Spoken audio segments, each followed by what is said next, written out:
Recordemos que habíamos tenido un receso por las fechas que estábamos celebrando, que estábamos recordando pues la muerte y resurrección de nuestro Señor, ¿verdad? Y hicimos una pausa en la serie de los Romanos, nos quedamos creo en el tema 7, en el cual nosotros estuvimos estudiando de los versículos del 1 al 16 de Romanos 2. El tema que se trató era que quiénes serán los justificados ante Dios. Vimos que teníamos que irnos primeramente al contexto en el capítulo 1, específicamente en el verso 28, donde Pablo menciona a unos que tomaron en cuenta que no tomaran en cuenta a Dios, que se inundaron de sus pensamientos necios, tontos razonamientos, dice la palabra de Dios del original. Y ellos decían, no hay Dios, no existe Dios. Y que gracias a esos pensamientos que ellos tenían, Dios los reprobó, los entregó, los dejó a sus razonamientos. Y es como ellos empezaban a tener una lista de malos razonamientos, los cuales el apóstol Pablo los dice del capítulo 20, en el verso 29 del capítulo 1 en adelante, dice que estos pensamientos o razonamientos eran injusticia, fornicación, perversidad, avaricia, maldad, que estaban llenos de envidia, homicidios, contiendas, engaños y malignidades, que eran murmuradores, detractores, aborrecedores de Dios, injuriosos, soberbios, altivos, inventores de males, desobedientes a los padres. En el 31 dice que eran necios, desleales, sin afecto natural, implacables, sin misericordia. Y además que estos tenían un resultado, y eso lo decía el verso 32.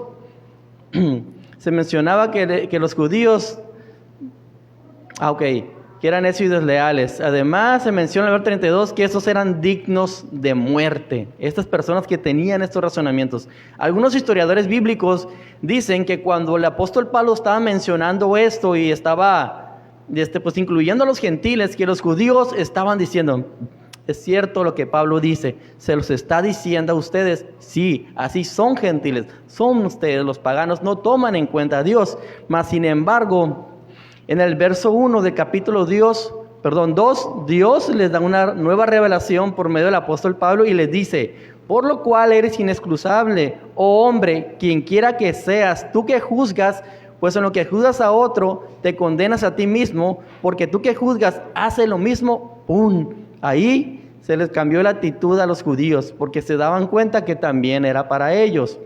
Y como primer punto, vimos lo que pasaba cuando estos judíos o cualquier persona menosprecia la bondad y la paciencia de Dios.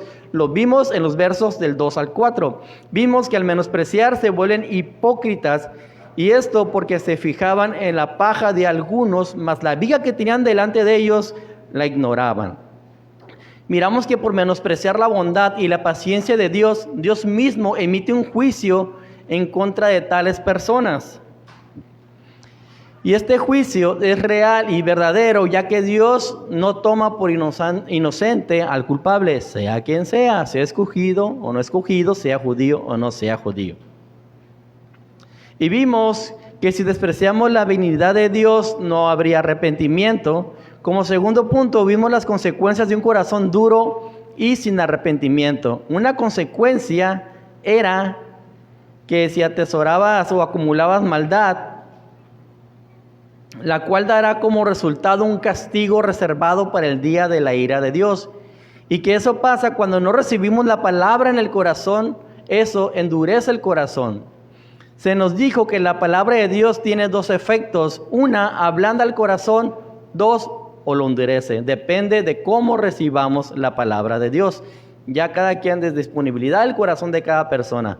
En el verso 6 del capítulo 12 nos mostró que Dios pagará a cada uno según sus obras, que era vida eterna los que perseverando hacen el bien, pero ira y enojo a los que no obedecen a la verdad, sino que obedecen a la injusticia. Se nos explicó en el punto número 3 realmente quiénes son los justificados. Vimos cómo Dios no hace acepción de personas, tanto sea para salvación como para condenación. sean gentiles o judíos, tengan la ley o no la tengan, ya que Dios juzgará por Jesucristo los secretos del hombre conforme a su evangelio. Eso lo vimos en los versículos del 11 al 16. Y es precisamente eso que dice el verso 16, que Dios juzgará por Jesucristo conforme a su evangelio, es lo que nos da a conocer quiénes serán los justificados. Es decir, los justificados serán aquellos que crean en Jesús y vivan conforme a su evangelio, que tengan un comportamiento recto, que se alinee a la palabra de Dios. Todas estas palabras hacían que los judíos se dieran cuenta que no serían salvos o justificados, tan solo porque se les encargó la ley, si ellos pensaban que ya lo eran, sino que también se dieron cuenta que no solamente era el tener la ley, sino el que cumplir la ley para sus vidas y dejar de tener una vida desenfrenada haciendo lo que ellos condenaban. O sea, que ellos enseñaban una cosa, ellos mismos la hacían, ¿ok? Y ahora nosotros, mis amados hermanos, vamos a estar estudiando de los versos 17 al 24. Sinceramente era mi intención terminar con el capítulo hasta el 29, pero el Señor me fue llevando y me fue imposible abarcar todo, así que se va a repartir en 2 enseñanzas. Vamos a leer ahora la palabra de Dios a la carta a los Romanos en el capítulo 2 del 17 al 24.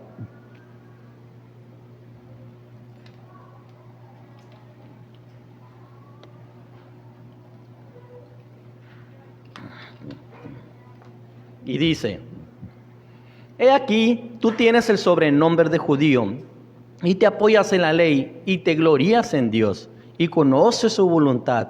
Instruido por la ley, apruebas lo mejor, y confías que eres guía de los ciegos, luz de los que están en tinieblas, instructor de los indoctos, maestro de niños, que tienes en la ley la forma de la ciencia y de la verdad. Tú, pues, que enseñas a otro, ¿no te enseñas a ti? ¿A ti mismo? Tú que predicas que no se ha de hurtar, ¿hurtas? Tú que dices que no se ha de adulterar, ¿adulteras? Tú que abominas de los ídolos, ¿cometes sacrilegio? Tú que te jactas de la ley, con infracción de la ley deshonras a Dios. La consecuencia: porque como está escrito, el nombre de Dios es blasfemado entre los gentiles por causa de vosotros. Y en estos versículos, a lo largo de esta enseñanza, vamos a estar tratando 2 cosas, vamos a estar viendo 2 cosas. La primera cosa es que estos judíos, representantes de Dios, se sentían tan superiores a los gentiles, a los griegos, a los paganos, se sentían de una manera diferente, los miraban como mirando hacia abajo, porque ellos se creían los elegidos, y ellos creían que tenían la responsabilidad de convertir a estos paganos, mostrándoles simplemente la ley, mas sin embargo no caminando lo que predicaban. Y eso es lo que nos lleva al otro punto, que hay una terrible consecuencia por sus actos, la cual era, que el punto 2 que vamos a ver será, que el nombre de Dios es blasfemado por causa, pues, de los judíos, ¿verdad? Y pues hoy en día también por causa de nosotros. Mire, vamos a leer el verso 17 una vez más. Dice: he aquí, tú tienes el sobrenombre de judío, y te apoyas en la ley, y te glorías en Dios. Estos judíos se jactaban de ser especiales para Dios, de ser su tesoro de Dios. Sabemos que la Biblia dice que el pueblo de Israel es la niña de sus ojos. Es decir, de cierta forma, sí es verdad. Son especiales para Dios, son elegidos de Dios. Mas, sin embargo, no está del todo completo. ¿Por qué? Mire lo que dice en Deuteronomio 7:6. Vaya ahí, por favor, Deuteronomio 7:6. Vamos a ver qué es lo que demanda Dios, aparte de que los escogió. ¿Qué demanda Dios? Dice ahí en Deuteronomio 7:6. Dice: porque tú eres pueblo santo. Ahí está la clave. Tú eres pueblo, ¿qué? Santo. Para Jehová tu Dios. Jehová tu Dios te ha escogido para hacerle un pueblo especial, más que todos los pueblos que están sobre la tierra. Ok, ellos aquí se creían, somos especiales. Ok, como dice el Señor, te ha escogido para que seas un pueblo especial, no que eras especial. ¿Y de qué manera sería un pueblo especial? Apartándose de la maldad, siendo santos. De esa forma serían el pueblo especial de Dios. No simplemente que sean una elección y que todos estuvieran ahí y fueran el paquete. Serían su pueblo especial solo aquellos que vivieran en santidad en esta tierra. Lo que dice este verso es precisamente lo que los judíos se jactaban de que pues habían recibido el llamado de parte de Dios. Mas sin embargo también dice que deben de ser un santo pueblo, ¿verdad? Para Él. ¿Sabe que el Señor llamó a este pueblo para estar con Él? ¿Sabe usted que cuando el Señor llama a un ministro, llama, pues ya sea que, de hecho con el venir a la iglesia, mis amados hermanos, el hecho de ser cristianos, si Dios nos da el llamado, ¿sabe qué Él demanda de nosotros? Santidad. No nos sintamos especiales si no tenemos santidad. Amén. Para ser especiales para Dios realmente tenemos que tener esa santidad. Él mismo lo dice. Y estos judíos vanamente se jactaban sobre el nombre de judío, ¿verdad? Dice que tú que tienes el sobrenombre de judío. ¿Qué es un sobrenombre? Es otra manera de llamarnos, ¿verdad? De que nos digan de otra manera. Mire, la misma palabra lo dice, sobrenombre es otra manera de llamarnos. Es otro nombre que se da a una persona en vez del suyo propio y que generalmente hace referencia a algún defecto, cualidad, característica particular que lo distingue según su nacionalidad, entre otras cosas. Y pues los nacidos en Israel se les llamaba judíos en un tiempo que Israel se adoptaron el nombre de judíos por Judá. La palabra Judá viene siendo alabanza o alabado. Era un pueblo alabado de parte de Dios porque había sido elegido. ¿Cómo creen ustedes que se sentían los judíos cuando decían, oh, tú eres un judío? Eras que un alabado de parte de Dios. Eras Dios te da alabanza. Pues sí, pero de que había sido escogido para Él, si ellos vivían especialmente en santidad. Haz de cuenta que este sobrenombre era como tener un título en su vida. Mas sin embargo no ejercían lo que el título conllevaba. Fíjese que yo conozco una persona, hablando sobre lo del que es un sobrenombre, a esta persona le dicen el Hood. ¿Sí saben quién es Hood? Jóvenes, ¿quién es Hood? El mono ese verde, ¿no? Que sí anda ahí por todo el tiempo destrozando todo. Mire, él es una persona pues fuerte sí está, pero no muy fuerte.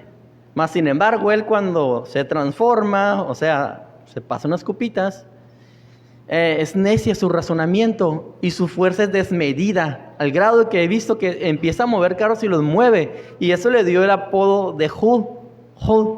Y él cuando le dice, me ha tocado, Hulk, que le gritan por la calle y lo saludan, camina así como con el pecho erguido, porque pues se siente bien chilo, ¿no? Pues este comportamiento era lo que los judíos tenían cuando, ¡hey, judío! Pues ahí iba, ¿no? Pues soy alabado de parte de Dios. Es por eso que el apóstol Pablo decía, tú te jactas de que te digan judío, y aquí tú que tienes el sobrenombre de judío. Bueno. Y estos mismos judíos, aparte del sobrenombre, se jactaban de que ellos siempre se apoyaban en Dios. En la ley, que siempre se apoyaban en la ley de Dios. Esta palabra apoyas, del original también se traduce como reposar, apoyar, descansar o confiar.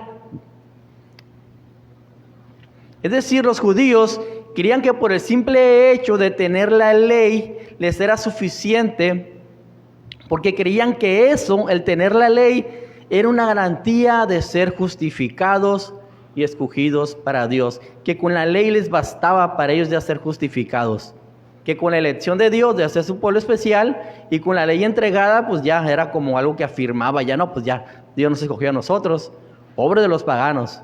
Eso era lo que ellos pensaban. Mas sin embargo sabemos que no es así. El mismo apóstol Pablo les baja de su nube cuando les dice en el verso 13 del capítulo 2 de Romanos, fíjese lo que le dice ahí arribita. Porque no son los oidores de la ley los justos ante Dios, sino los hacedores de la ley serán justificados. ¡Wow! Se cayó la cara hasta el suelo aquí. Y hoy, amado hermano, existe algo parecido. ¿Sabe? Hay personas que creen que el hecho de tener una Biblia abierta en sus casas les convierte cristiano. Esa es la ley de Dios para nosotros. La Biblia es la ley de Dios. A veces hacemos unos muebles, los compramos o los hacemos, los ponemos abierta en que entre la gente de nuestra casa y ahí se mira, pues tú eres cristiano, ¿verdad? Sí, se mira en la Biblia, eso no. Mas sin embargo, eso no nos hace cristianos. Tanto como a los judíos no les hacía judíos ni especiales delante de Dios, simplemente el tener la ley. Nada más era un libro, si no la aplicaban. ¿Y sabe lo que hacían estos judíos vanagloriosos? Usaban la ley muchas veces solo para corregir a los demás, pero eso lo veremos más adelante. Y eran como esos de los cuales nuestro Señor Jesús hablaba en Mateo 7:3, no vaya allí. Esos que miraban la paja del hermano como si fuera enorme, mas sin embargo la viga de ellos la ignoraban. Eso es lo que hacían con la ley estos hermanos. ¿Y qué pasaba? ¿Qué comportamiento a qué les llevaba a hacer esto? Ser hipócritas, porque ellos profesaban algo que no cumplían. Tenían un alineamiento de vida, pero más sin embargo en su vida no aplicaba la palabra. No, el efecto de condenación no era para ellos. El corregirse a ellos no era, nada más era para corregir a los demás. Eso es lo que ellos creían.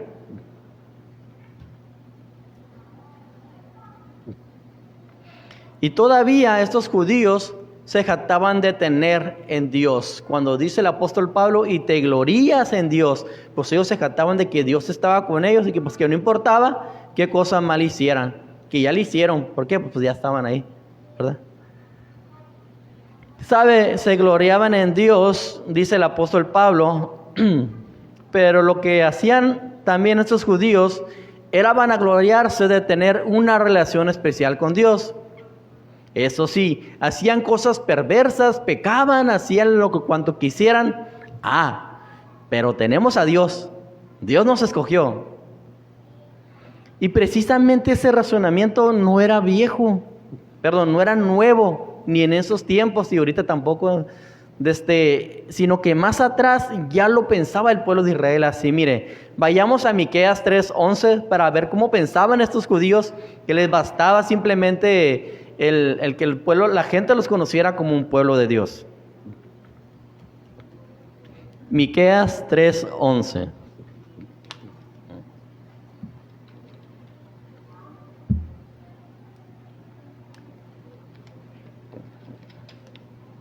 Y esto era desde los que estaban desde más alto rango al que era más esclavo de todo. Mire cómo dice: sus jefes juzgan por cohecho. ¿Qué es cohecho? Por tranza, pues, por un don, como dicen por ahí. Y sus sacerdotes enseñan por precio, o sea que cobran. Y sus profetas adivinan por dinero. Es decir, te dicen lo que quieres escuchar. Simplemente, ¿qué? Hay que pagar. No, qué raro, eso no existe ahorita, ¿verdad, amados hermanos? Sí, todavía existe, desgraciadamente. Pero miren lo que ellos decían. Y se apoyan en Jehová diciendo: ¿no está Jehová entre nosotros? No vendrá mal entre nosotros, dice. No vendrá mal sobre nosotros. Pues Dios nos escogió, no importa cómo vivamos. Este mismo razonamiento tenían los judíos. Y es por eso que el apóstol Pablo les escribe esta carta. Él se da cuenta de lo que estaban fallando y que las personas estaban viendo mal a Dios por el comportamiento de estos judíos, y empieza el apóstol Pablo a reprenderles. El apóstol Pablo también les dice que ellos se sentían soñados porque conocían la voluntad de Dios. Se jactaban de conocer la voluntad de Dios. Déjeme decir una cosa. Cosa tremenda es jactarse de que conocemos la voluntad de Dios, Como que, yo conozco todo lo que Dios quiere. Y si no la aplicas, Señor, no sabe. Qué tremendo juicio, amados hermanos. Leamos el verso 18 de Romanos 2. Dice esto: y conoces su voluntad, e instruido por la ley apruebas lo mejor. Esta palabra, conocían, viene del griego ginosko, e indica frecuentemente una relación entre la persona que conoce, o sea, en este caso, entre el judío y el objeto conocido, en este caso, la voluntad de Dios. A este respecto, lo que es conocido es de valor e importancia para aquel que conoce, y de ahí establecimiento de la relación. Es decir, ellos decían que conocían a Dios, ¿verdad? El judío, y que conocían su voluntad. Y pues ellos tenían una relación especial entre esto y se creían mucho. Mire, al ver el significado de esta palabra del original, pareciera que los judíos estaban bien, ¿verdad? Mas sin embargo, recordemos que lo que el apóstol Pablo estaba haciendo era corregirlos, era exhortarles, y esto se lo estaba diciendo de una manera irónica. Porque sabemos que los judíos no estaban cumpliendo con la voluntad de Dios. Simplemente ellos atesoraban se jactaban de que tenían la voluntad de Dios, que la conocían, nada más como de labios, pues, ¿me entienden? No era realmente muy apreciada para ellos porque no la cumplían, ¿verdad? No amaban la voluntad de Dios porque no la obedecían. Más o menos el tono que yo puedo llegar a ver del apóstol Pablo cuando les decía todo esto era así: he aquí, tú tienes el sobrenombre de judío y te apoyas en la ley y te glorías en Dios y conoces su voluntad. De alguna manera estaba preparando el terreno para entrar con todo. Es decir, si conocían la voluntad de Dios, deberían de cumplirlas, mas sin embargo sabemos que no lo hacían, sino que solo señalaban la paja de gentil, o sea, señalaban a los paganos que no cumplían la voluntad de Dios. Eso sí hacían, pero en sus vidas, nada. Dice la palabra de Dios que eran instruidos por la ley y que ellos aprobaban lo mejor. Lo que los judíos deberían estar haciendo realmente como encargados de la ley es aprobar lo mejor, es cierto. La Nueva Traducción Viviente traduce esto así: tú sabes lo que a Él le agrada respecto a la voluntad de Dios. Sabes bien que es lo correcto porque se te ha enseñado su ley. ¿Se dan cuenta? Se te ha enseñado. Diferentemente es otra cosa que hayas aplicado la voluntad de Dios en su vida. ¿Sabe? La palabra instruido, lo dice la Reina Valera, la Nueva Traducción Viviente dice enseñado. Y le da el sentido de que todo lo que fue enseñado siempre está zumbándole en los oídos. Siempre lo tienen aquí. O sea, en la cabeza, en la mente. Y era así como realmente sabían que era lo mejor. Porque pasaba una situación, analizaban y juzgaban que era lo mejor. Bueno, el sentido tenía que haber sido así. Mas sin embargo, ellos no lo usaban así. Usaban la voluntad de Dios una vez más para corregir a los demás, menos a los judíos. Yo me pregunto, hermano, ¿acaso tú o yo somos iguales? Que tenemos solo en nuestras cabezas la ley moral de Dios, pero no en nuestro corazón y no la obedecemos. Que tenemos la ley de Dios en nuestras vidas para ver el pecado del hermano, mas sin embargo no para ver nuestro pecado. ¿Sabe usted qué es lo que realmente tenían que hacer estos encargados, pueblo especial para Dios, estos judíos, al conocer de la voluntad de Dios? Tenían que ser luz para los demás. ¿De qué manera tenían luz? Pues cumpliendo, caminando lo que predicaban. No, hermano, si tú enseñas a alguien o te crees padre espiritual de alguien, camina lo que estés enseñando. En Romanos 2:19, mire lo que dice Romanos 2:19. Y confía en que eres guía de los ciegos, luz de los que están en tinieblas. Hermanos, la ley de Dios, la palabra de Dios es realmente luz que saca de las tinieblas a las personas. Mas sin embargo, pareciera que estos judíos no brillaban tanto porque no aplicaban la palabra en sus vidas. Yo te pregunto, amado hermano, ¿qué tanto brillas tú en medio de la oscuridad del mundo? ¿Qué tanto brillas? ¿Apenas te ves? ¿O tienes un resplandor grandísimo? Estos judíos se sentían que eran guía de ciegos. Ellos realmente se sentían guías. Pero imagínate, ellos se sentían guías, se sentían que era luz para los demás. Guías de los ciegos, mas sin embargo ellos también estaban ciegos. Puedo imaginarme cómo estos judíos trataban de guiar a los ciegos, mas sin embargo ellos también eran ciegos. ¿Y qué pasa, amado hermano, cuando un ciego quiere guiar a otro ciego? ¿Usted cree que lo puede llevar por el sendero correcto, por el camino correcto? No. Vamos a ver qué pasa. Vayamos a Mateo 15, 14. Ahí nos vamos a ver qué es lo que estaban haciendo estos judíos, cómo estaban guiando a los gentiles, a los paganos, a los griegos, como ciegos. ¿Qué consecuencia pudo haber tenido ahí? Dice, son palabras de nuestro Señor Jesús: dejadlos, son ciegos, guía de ciegos, y si el ciego guiara al ciego, ambos caerán al hoyo. Es decir, tanto lo que les predicaban a los judíos, a los gentiles, que estaban haciendo mal, pues ellos eran ciegos. Mas sin embargo, los judíos haciendo mal también eran ciegos. O sea, los dos caerían en el hoyo, los dos quedarían fuera de la gracia de Dios. Esto lo dice Jesús referente a los fariseos cuando les reprendió porque ponían las tradiciones por encima de la ley de Dios y además la enseñaban. Ellos deberían de ser luz, o sea, los judíos, en vez de oscuridad para los demás. ¿Qué hace la luz? Desaparece la oscuridad, alumbre la noche. Jesús les dijo a estos judíos una vez, a los judíos en el Sermón del Monte, fíjese lo que le dijo Jesús. No vaya ahí, hermanos. Mateo 5:14 dice: vosotros sois la luz del mundo, una ciudad asentada sobre un monte no se puede esconder. Sabemos que también es para nosotros, pero en primera instancia fue a un pueblo judío cuando le dijo: ustedes son la luz del mundo.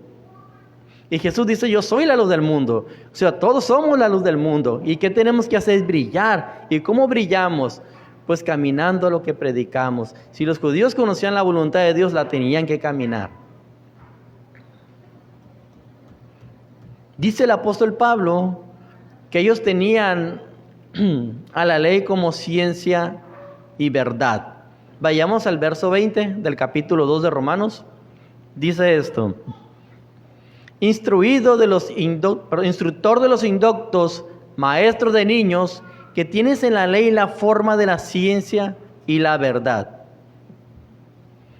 ¿Sabe, hermano? Los judíos, como conocedores de la voluntad de Dios, ellos se creían instructores de los ignorantes de la ley. Se creían, pues como dice la palabra, instructor de los indoctos, maestros de los niños. La palabra instructor da la intención, según el original, que son instructores o son maestros, que tienen la autoridad para disciplinar, castigar o corregir a los demás.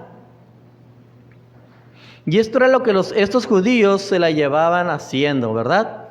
Pero no de una buena manera.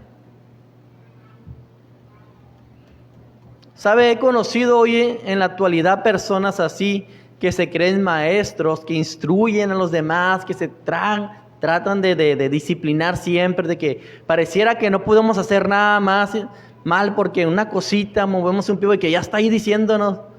No estoy hablando del pastor, hermanos, no tengan miedo, ¿eh? El pastor sí lo hace y lo hace bien, amén. Bien. Yo conocí a una persona, fíjese, crecimos juntos en el evangelio. Él fue más agraciado que yo, lo reconozco en la mente. Se le pegaba la palabra de Dios, predicaba, reconozco que predicaba mucho mejor que yo.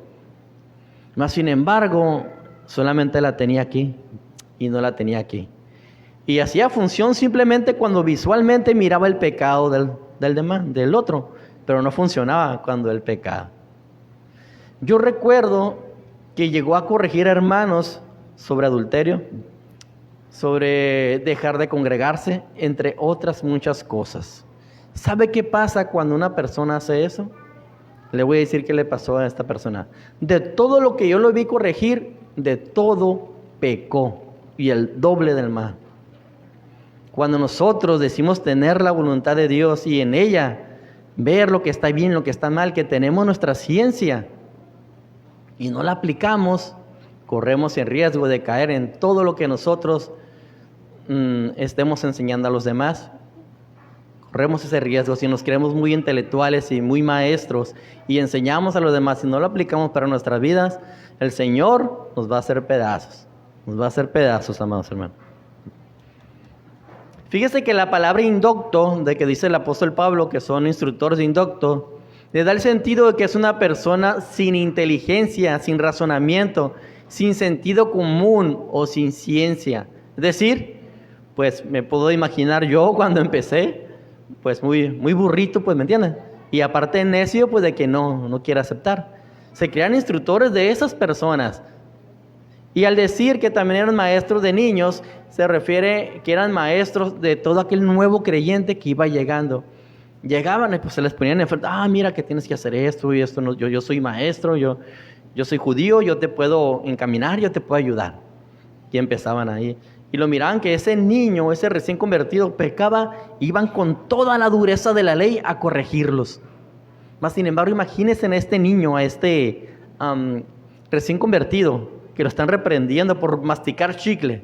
Y luego mira al judío, al maestro, masticando chicle. ¿Qué iba a pensar? Pues para que se dé una idea, algo similar pasaba en ese momento.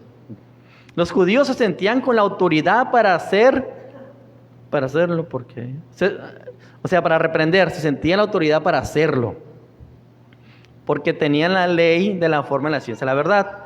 La Nueva Traducción Viviente lo traduce así: piensas que puedes instruir al ignorante y enseñar a los niños los caminos de Dios. Pues estás seguro de que la ley de Dios te ha dado pleno conocimiento y toda la verdad. O sea, tenían por el hecho de que tenían la ley de Dios, ya tenían todo el plenamiento, todo el pleno, todo el conocimiento. Y sí es cierto, la ley de Dios nos da todo conocimiento y toda ciencia. En la palabra de Dios hay ciencia mucho antes de que la conociéramos. Pero de lo que erraban los judíos era en aplicarla, porque ellos creían que ese conocimiento solo lo podía aplicar para instruir y enseñar a los demás, pero no para enseñarse entre ellos mismos. Y eso mismo le dice el apóstol Pablo exhortándoles, ya que ellos se creían con la autoridad de la ley, pero solo para reprender a los demás. En los siguientes versos veremos cómo el apóstol Pablo, al parecer, sube de tono su voz para hacerles entender lo errado que ellos estaban, que no solo estaban fallando como representantes de Dios en la tierra, sino que también había una terrible consecuencia de llevar una vida desmedida, de llevar una vida donde ellos aprendían la palabra de Dios, pero no la aplicaban. Y la terrible consecuencia era que el nombre de Dios era blasfemado por causa de ellos. Es decir, no solamente ellos quedaban mal, sino que, ¿qué pasaba? Pues Dios siempre hay. No sé si usted ha escuchado por ahí unas personas que sí dicen ser cristianos y que las personas lo ven, no, para ser como mejor no voy. ¿Y quién es su Dios? Pues mejor yo acá me quedo con mis santitos. Precisamente algo similar está pasando. Y el apóstol Pablo comienza diciéndole, ¿cómo es que si tú corriges?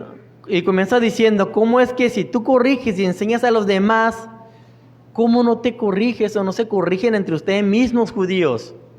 Tú que enseñas a otro, ¿no te enseñas a ti mismo? Vayamos a leer Romanos 2:21.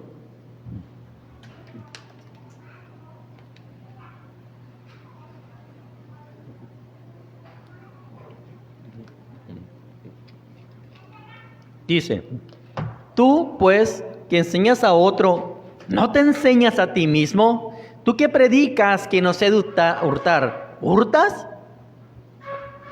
Tú que enseñas a otros, no te enseñas a ti mismos. ¿Saben qué estaban haciendo estos? Estaban adoptando, amados hermanos, la misma conducta de aquellos judíos, de aquellos fariseos que enseñaban la ley, mas sin embargo ellos no la practicaban. Esos fariseos que habían matado a Jesús estaban igualitos. En Mateo 23:4, vayamos ahí. Mateo 23:4, lo voy leyendo para ahorrar tiempo. Dice, porque atan cargas pesadas y difíciles de llevar y las ponen sobre los hombros de los hombres, pero ellos ni con un dedo quieren moverlas. Perdón.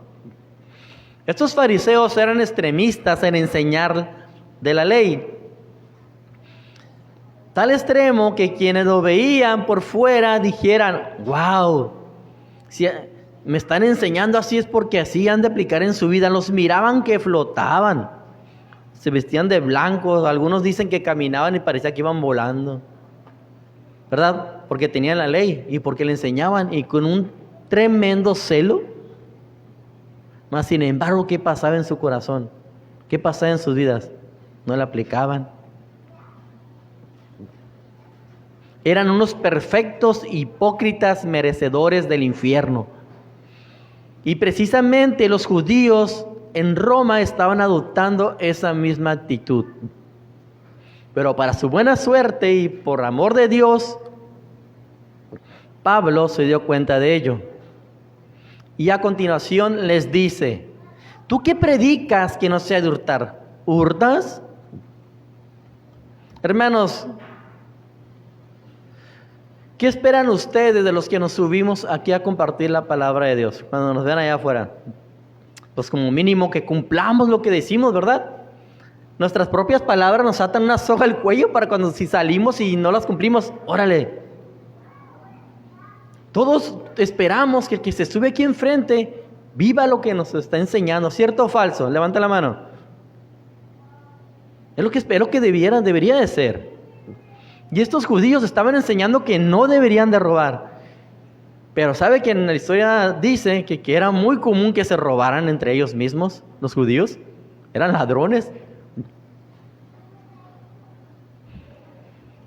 Ellos enseñaban y predicaban diciendo: no robarás. Y todos sabemos que ese es un mandato de Dios.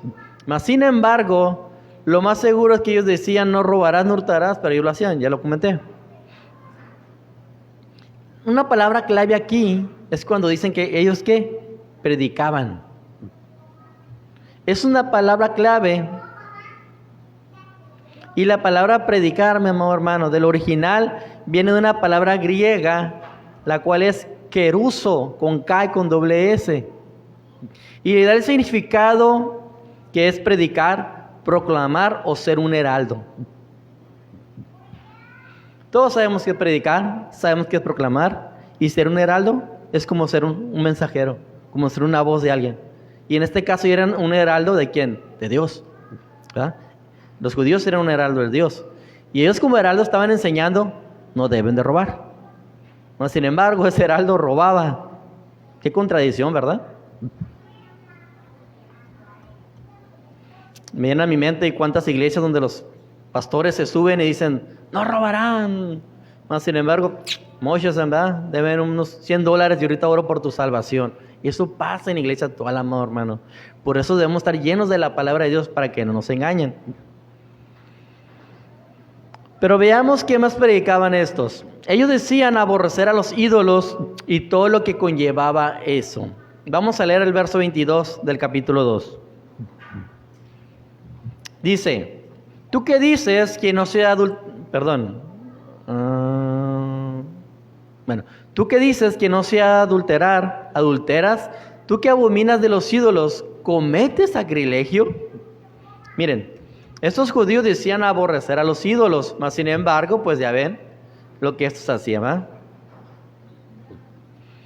Ellos adulteraban. En lo literal, adulterar era obviamente que lo hacían entre ellos. Sí, adulteraban, ¿verdad? En todos lados existe eso. Pero nosotros sabemos que la palabra de Dios va todavía mucho más allá.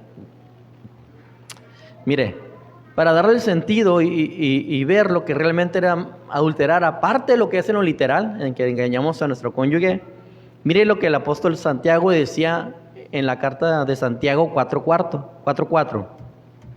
Vayamos ahí. Y fíjese cómo empieza con todo este apóstol. Dice así: oh almas adúlteras, ¿no sabéis que la amistad del mundo es enemistad contra Dios? Cualquiera pues que quiera ser amigo del mundo se constituye enemigo de Dios. El adulterio, hermanos, no solo es que estemos con otra persona que no sea nuestro cónyuge, sino también es el pecar siendo atraídos de la sensualidad, de los deseos que este mundo ofrece. ¿Qué nos ofrece este mundo? Nos ofrece robar, nos ofrece fornicar, extorsionar, ser desleales a nuestros padres. ¿Qué tanto nos ofrece este mundo? Y cuando nosotros nos vamos por esa salida, ¿qué hacemos? Adúlteros, somos unas almas adúlteras. Y el cual nos constituye ¿qué? Enemigo de Dios. Estos judíos se estaban constituyendo enemigo de Dios, porque estaban aplicando, estaban haciendo en sus vidas los deseos que en el mundo había. En Romanos 2:1, el apóstol Pablo dice: por lo cual eres inexcusable, oh hombre, quien quiera que seas, tú que juzgas, pues en lo que juzgas a otro, te condenas a ti mismo, porque tú que juzgas, haces lo mismo. ¿Qué estaban haciendo estos judíos? Fíjese, hermano, estaban cometiendo injusticia, fornicación, perversidad, avaricia, maldad, llenos de envidia, homicidios, contiendas, engaño, malignidades, murmuradores, detractores, aborrecedores de Dios, injuriosos, soberbios, altivos, inventores de males, desobedientes a los padres, necios, desleales, sin afecto natural, implacables, sin misericordia.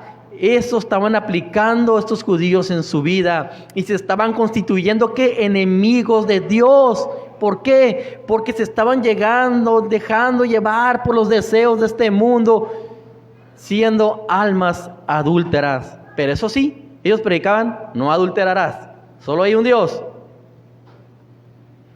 Pero su vida carecía de, ¿cómo se dice?, de veracidad. Cuando una persona predica y no cumple lo que predica, aquí arriba no hay poder espiritual de Dios que lo respalde. Para nada, amados hermanos. Todas esas cosas, que les comenté hace rato, son deseos u obras de la carne. Y pues ya sabemos que al practicar esto nos convierte enemigo de Dios, ¿verdad? Y luego les dice algo muy importante, amados hermanos. Fíjese lo que le dice: tú que abominas de los ídolos, cometes sacrilegios. Yo estuve investigando, de hecho pues me apoyé de mi pastor, ¿qué era cometer sacrilegio? Yo tenía entendido que pudiera ser que lo que yo predico no lo hago, no lo cumplo, estoy profanando lo santo. Unos dicen, ¿se acuerdan cuando estaban en el templo y estaban vendiendo palomitas y todo? Que a Jesús con el agua, órale, que estos amigos estaban profanando el templo, estaban cometiendo sacrilegio. También sería si yo como administrador, pues como Judas, sustraigo de la bolsa, estoy robando lo consagrado del templo de Dios. Mas sin embargo, va mucho más allá, amados hermanos. Me adelanté tantito. Eso también era literal. Mire, fíjese, en esos tiempos se destruían templos literalmente, y muchos de estos judíos se quedaban con algunas cosas de valor, incluso hasta algunos ídolos que fueran de valor. O sea, iban los judíos, como me imagino una especie de guerrilleros, y destrozaban templos, pero si miraban una estatuita de la diosa Cera de oro, venga, para acá. Ese era el sacrilegio. Nos estaban guardando lo de valor, pero disfrazados de santidad y de poder de Dios. Dios está con nosotros. ¿Quién contra nosotros? Vayamos al templo, destruyamos todo eso. Pero llevaban botín, órale, se lo guardaban y vámonos. Mire, la Biblia de las Américas traduce este verso así: tú que dices que no se debe cometer adulteras, tú que abominas los ídolos, saqueas templos. Robaban. Es decir, saqueaban los templos cometiendo sacrilegio, ya que esto estaba prohibido, amado hermano. Estaba prohibido. En los tiempos cuando nuestro Señor les estaba dando la tierra de Canaán, iban y les dijo: destruyan todo, quemen todo, no se queden con nada.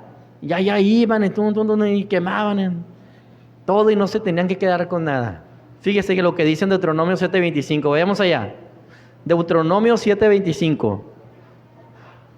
¿Qué es lo que ellos tenían que hacer en cuando entraran a un templo? 7:25 dice: las esculturas de sus dioses quemarás en el fuego, no codiciarás plata ni oro. ¿Y qué estaban haciendo los judíos en esos tiempos? Saqueaban los templos y se agarraban el oro, agarraban la plata, estaban cometiendo sacrilegio. Ni oro de ellas para tomarlo para ti, para que no tropieces en ello, pues es abominación a Jehová. ¿Se dan cuenta? No tenían que hacerlo para no tropezar en ello.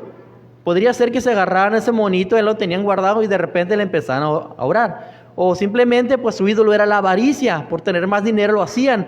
Pero ¿qué pasaba? Estaban haciendo abominación para Dios cuando ellos hacían esto. Estaban cometiendo sacrilegio estos judíos, literalmente. Esto se lo dijo Dios al pueblo de Israel, que eso es lo que debían de hacer cuando entraran en la tierra prometida. Debían destruir todo ídolo, todo dios falso desde la raíz y no quedarse con nada ni con las cenizas, hermanos, para que no corrieran un riesgo de desviar su corazón. Pero ¿qué hacían estos judíos? Se quedaban con las cosas de valor, así como Saúl, ¿se acuerda? Hey, Saúl, pelea contra aquel compa, contra el rey aquel, mata todo. ¿Y qué dejó Saúl? Pues dejó que de lo mejor de las vaquitas, bien gorditas, todo, y dejó al rey con vida. Y que pues de ahí pues vino un ídolo. Fue sacrilegio lo que cometió. No obedeció a Dios. En nuestras vidas, amados hermanos, ¿cómo aplicaría esto para nuestras vidas? Nosotros, cuando llegamos a los pies de Cristo, imagínense que llegamos a nuestra tierra prometida, cuando llegamos a Dios y nos convertimos en cristianos. Empezamos nuestras vidas a quitar templos, ídolos paganos, destruyéndolo todo. Pero nos encontramos un pequeño ídolo de plata y lo guardamos y no lo destruimos. Y resulta que al paso del tiempo, ese ídolo hace que mi corazón se desvíe, cometiendo así sacrilegio. ¿Qué puede ser ese ídolo en nuestras vidas, amados hermanos? Puede ser algún deporte, algún trabajo, puede ser tu voluntad, puede ser algún pecado oculto que tengas por allí. Eso puede ser un sacrilegio, amados hermanos. Algo que el Señor te ha dicho, deja de hacer esto, mas sin embargo, ahí lo tienes guardadito, ¿verdad? Y como pasa el tiempo, pues se va creciendo, hasta que tu corazón se desvíe de Dios. Dios nos exhorta, para no cometer sacrilegio, sacar desde raíz todo lo que tengamos ahí. Sean fiestas que nos desvíen de los servicios aquí en la iglesia, sea una persona, sea nuestra esposa. No digo que la dejemos, ¿verdad? Sino que no hacerle más caso a nuestra esposa que el venir aquí. Entre muchas cosas, yo sé que cada quien tiene presente allí algo que tiene guardado que no le agrada a Dios. Eso es lo que el Señor quiere que tú te saques de raíz. ¿Para qué? Para que así no sea un sacrilegio, no cometas un sacrilegio.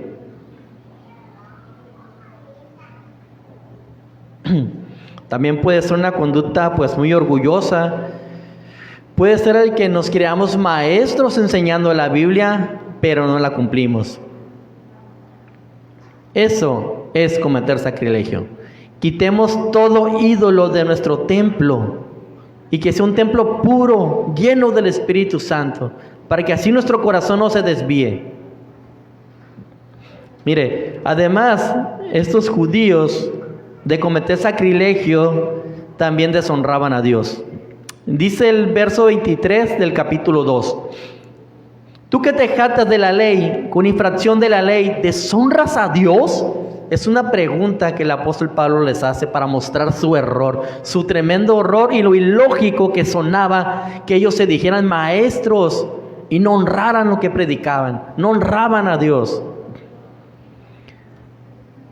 La Nueva Traducción Viviente lo dice, ¿cómo deshonrar a Dios? Mire, dice, te sientes muy orgulloso de conocer la ley, pero deshonras a Dios al quebrantarla. Es decir, deshonraban a Dios quebrantando la ley. Para saber un poco más lo que era deshonrar a Dios, vayamos a lo contrario. Vamos a ver un poquito lo que es honrar a Dios. En sí no encontré la palabra que dijera honrar a Dios así, pero sí sabemos que el honrar a Dios, un sinónimo es ¿qué? Darle ¿qué? Gloria a Dios. Y nuestro mismo maestro nos dice de qué forma podemos honrar a Dios. En Juan 15:8, vayamos ahí por favor. Juan 15:8 dice, en esto es glorificado mi Padre. O sea, en esto es honrado mi Padre, en que llevéis mucho fruto y seas así mis discípulos. ¿Vieron? ¿Cómo es glorificado? En que llevemos mucho fruto. ¿Y cómo se da ese fruto, amados hermanos? Cumpliendo la ley en nuestras vidas. Pues es que sea sembrada una semilla y sea regada y a su tiempo dé fruto. Sabemos que la semilla es la palabra de Dios, que nuestro corazón es la tierra. Si siembra una semilla y esa semilla no da fruto, deshonran a Dios. Pero si esa semilla nos encargamos nosotros de echarle su agüita, su abono, al tiempo dará que fruto y así honraremos a Dios. Es decir, ¿de qué te sirve ser cristiano y te siembra en la palabra de Dios si en tu casa no vas a estar regándola? Si en tu vida no vas a estar aplicando lo que se te está enseñando aquí. De nada sirve, no darás fruto y así deshonrarás a Dios. Mas sin embargo, si en tu casa llevas la palabra en tu mente que fue impartida aquí y está en tu corazón la semilla y sientes que quiere brotar, que tu pecho explota y tú la riegas en tu casa y ¡pum! Da un fruto. Ya no bebes, ya no maltratas a tu esposa, ya no robas, soportas la tribulación por Cristo. A la hora de la enfermedad, ¿qué haces? Das gloria a Dios. Señor, en tus manos están mis tiempos, Señor. Yo no moriré si tú no quieres. Eso es dar fruto, amados hermanos.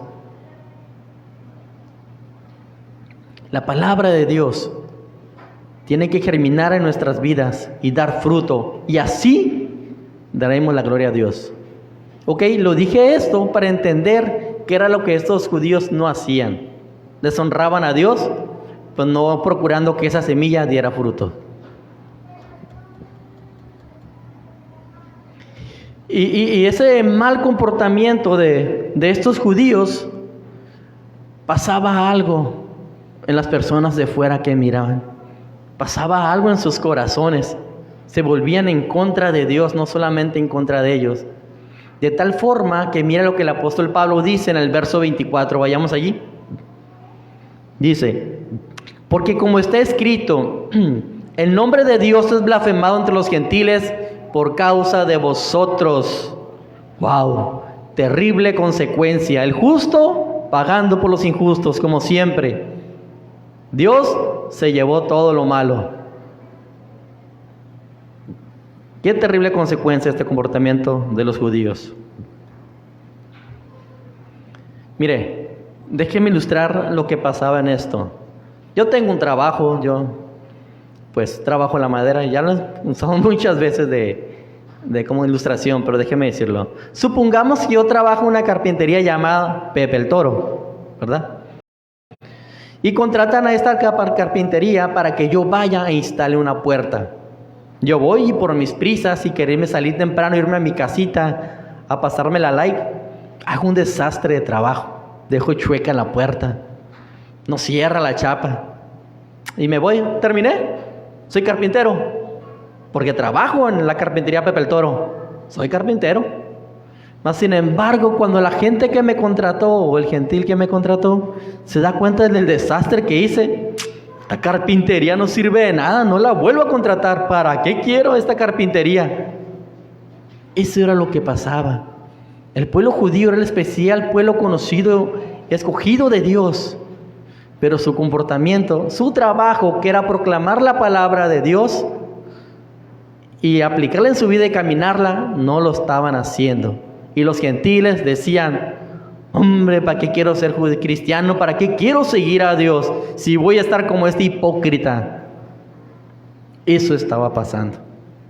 Que no pase eso en nuestras vidas, amados hermanos.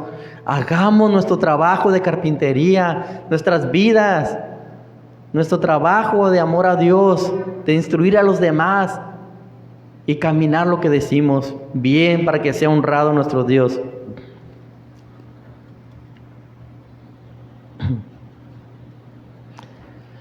Y eso mismo estaban haciendo estos judíos, ¿verdad? A ellos, como santo pueblo de Dios, se les había otorgado la ley y la palabra de Dios. Deberían de alguna forma ser mediadores entre Dios y los paganos antes que sus jueces. Se habían desenfocado completamente de lo que era ser un pueblo santo, apartado de los designios de este mundo. Se olvidaron de dar gloria a Dios cumpliendo su voluntad, la cual la conocían muy bien.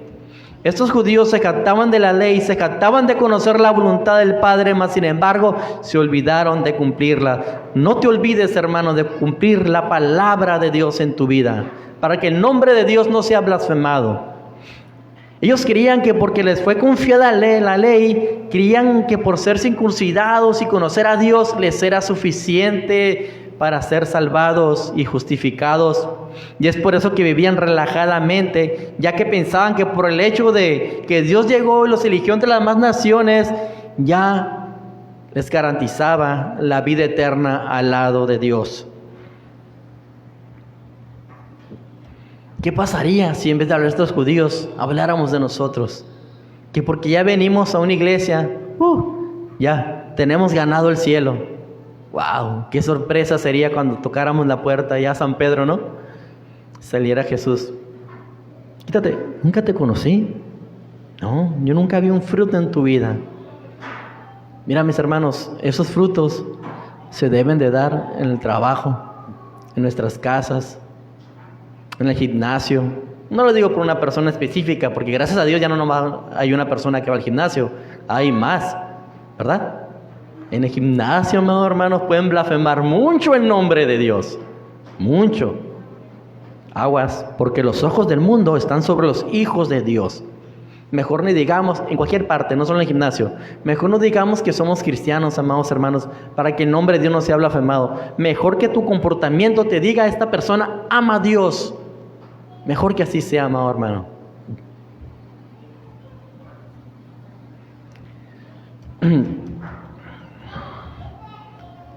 Déjeme buscar algo. La palabra de Dios dice que, como está escrito, ¿verdad? Como nuestro Señor Jesús, el apóstol Pablo también estaba ahí pues citando la Biblia, como está escrito. Hacía referencia sobre Isaías 52 y entre Ezequiel, no me acuerdo el capítulo, hermanos. Pero hagan de cuenta que era lo que pasaba. Pues el mundo sabía que Israel era el pueblo de Dios, ¿verdad? Y siempre estaban sus ojos sobre él. Pero ¿qué hacía este pueblo? Siempre era idólatra, ¿se acuerdan? Idólatra. ¿Y qué pasaba? ¿Dios qué hacía? Los reprendía, los castigaba, los azotaba para que volvieran a él. Y en ese eran invadidos por Babilonia, por asirios, por otros. Y esos mismos, sus cautivadores, ¿y tu Dios? A lo mejor se durmió, no tiene el poder para salvarte. Mira, te entrego en mis manos. Y estaban blasfemando en nombre de Dios. ¿Por qué? Porque el pueblo de Israel era un pueblo idólatra.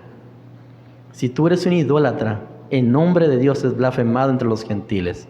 Así que las novelas, los deportes, nuestros deseos, nuestra mirada, todo fuera, para que el nombre de Dios no sea blasfemado. Mire, ¿sabe usted que hubo una persona, se llama Mahatma Gandhi, estuvo a punto de hacerse cristiano?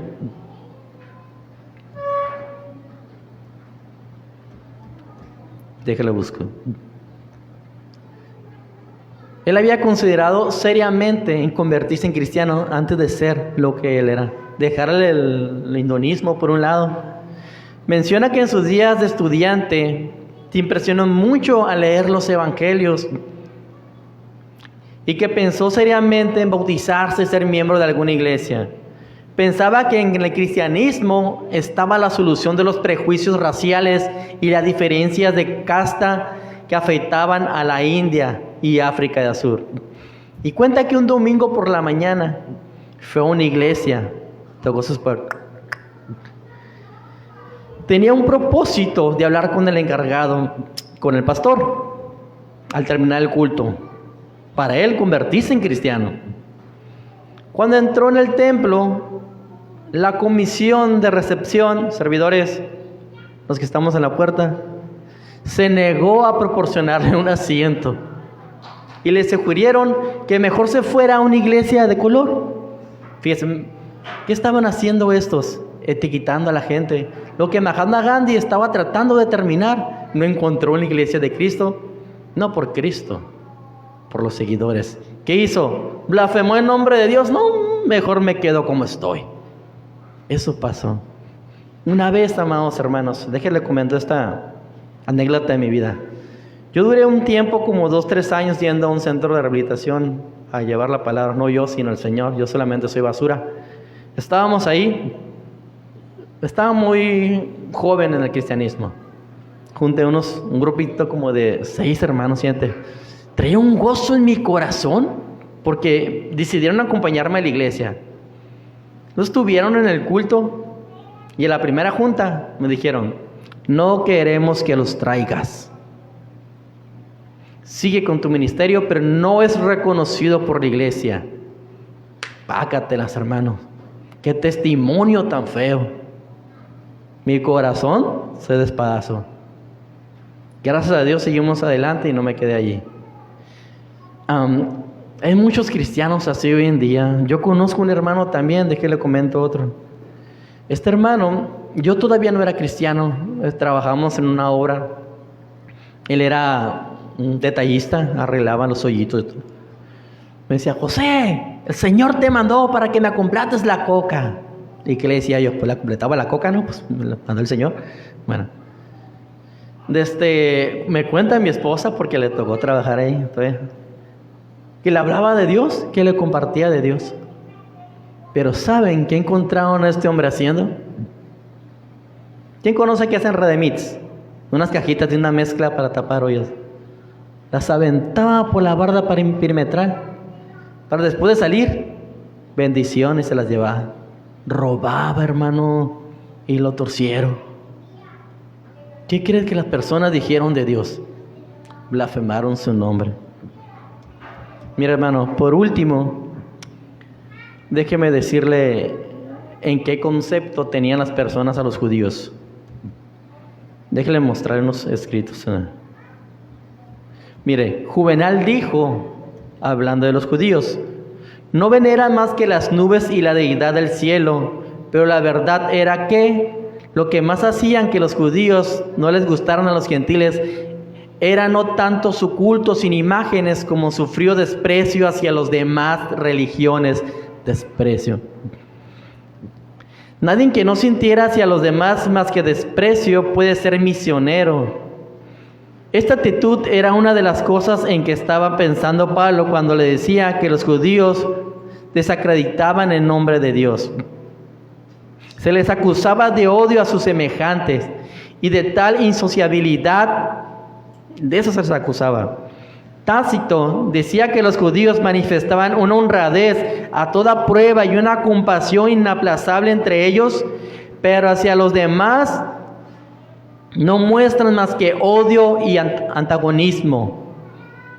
En Alejandría se decía que los judíos se habían juramentado para no mostrar nunca ni una amabilidad por un gentil, y que hasta ofrecían un griego en sacrificio a su Dios todos los años. Blasfema, hermanos.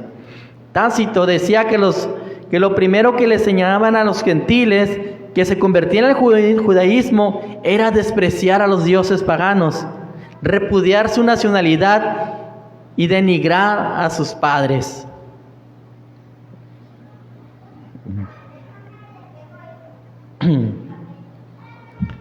Bueno, ¿se imaginan cómo estaba el nombre de Dios entre todos estos gentiles, entre todos estos paganos? Así seremos nosotros, amados hermanos, que odiamos a los católicos. Están condenados al infierno. No, la misericordia de Dios no es para ellos. No, nada más nosotros entre los cristianos podemos ser salvos. ¿Qué harían las demás personas cuando ver que nuestro Dios, según ellos, es un Dios exclusivista, que solamente está con los cristianos y que no puede salvar a nadie más? Pues van a blasfemar su nombre, van a hablar mal de Dios por causa nuestra. ¿Qué haremos, hermanos? ¿Cuál será la solución? ¿Qué haremos para que el nombre de nuestro amado Dios no sea blasfemado? ¿Qué haremos? ¿Qué vas a hacer, amado hermano? Imagina que el Señor te diga: he aquí que tú tienes el sobrenombre de cristiano y conoces mi ley y te crees maestro de los demás, pero tú no te enseñas. Por tu causa, cristianito, mi nombre es blasfemado. ¿Qué vamos a hacer, amados hermanos? Hagamos lo que nuestro Señor Jesús dice en Mateo 5:16, no vayas ahí. Dice, así alumbre vuestra luz delante de los hombres, para que vean vuestras buenas obras, glorifiquen a vuestro Padre que está en los cielos, sus buenas obras, su vida. Caminemos la palabra de Dios, para que no blasfemen el nombre de Dios, sino le den gloria y honra.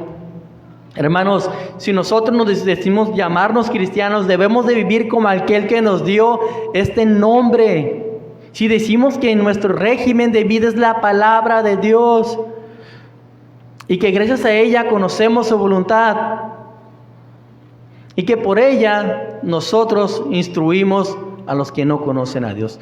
Vivamos lo que predicamos, caminemos lo que enseñamos, no como esos hipócritas de los judíos, no como ellos, de los que Pablo señalaba. No todos son así, obviamente. ¿Qué vamos a hacer, amados hermanos? ¿Aplicaremos la palabra para nuestras vidas? ¿Quieren dar gloria a Dios o deshonra a Dios? Seamos luz en nuestros trabajos, con nuestros cónyuges y con nuestras familias. Yo le pido, por favor, que se pueda poner de pie para hacer una oración en esta mañana. Lo pasado, amado hermano, pasado está. Lo que hicimos, no podemos remediarlo. El que el nombre de Dios haya sido blasfemado por una cosa que hicimos, ya, hecho fue. ¿Qué haremos ahora nosotros? Pidamos dirección de Dios. Démonos cuenta de las obras malas que hemos hecho para cambiarla. En tu corazón escárbale hasta que encuentres ese ídolo de plata u oro para que lo quemes por completo de raíz. Si tú te crees maestro de niños, instructor de indoctos, empieza por instruirte y enseñarte a ti mismo, para que así el nombre de Dios no sea blasfemado entre los gentiles, sino que glorificado. Cierre sus ojos, amados hermanos. Padre eterno y Dios de nuestra salvación, nuestro Dios, nuestro Padre, tú viniste a este mundo y diste tu vida por nosotros, Señor, y nos ordenaste vivir de una manera que a ti te agrada, Señor, en santidad. Te pedimos perdón en esta mañana, Señor, porque sabemos que no hemos estado viviendo como a ti te agrada, mi Dios. Que no hemos estado haciendo las cosas, Señor, que tú quieres que hagamos, Señor. Pero hoy en esta mañana nos arrepentimos de nuestro pecado, Señor. Nos arrepentimos de que tú, Señor, hayas sido, Señor, afectado por nuestro comportamiento, Señor. Ayúdanos, Dios del cielo, a que nuestras vidas sean luz, Señor. A que tu palabra, Señor, germine en nuestros corazones, regándola, Señor, orando, Señor, leyéndola, pero sobre todo aplicándola. En esta mañana te entregamos nuestro corazón. Te queremos exaltar, Señor. Te queremos adorar en espíritu y en verdad, Señor, para que así tu nombre sea glorificado. En cualquier parte donde estemos, la hora que sea, Señor, adorarte en espíritu y en verdad, para que tu nombre sea glorificado, Señor. Te lo pedimos en el nombre de Jesús.